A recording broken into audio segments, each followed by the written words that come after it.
সুন্দরবনের এই সুন্দর নদীর চরটাতে আমাদের পিকনিক। চোখ জুড়িয়ে যাওয়ার মতো প্রাকৃতিক সৌন্দর্য।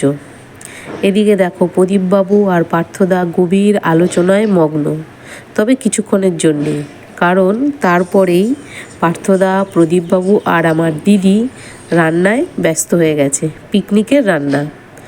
আর আমরা বসে বসে নদীর সুন্দর মিষ্টি হাওয়া খাচ্ছি আর তাকিয়ে তাকিয়ে সুন্দর দৃশ্য দেখছি। আর এই যে আমাদের ম্যাডাম ববি সুন্দরী,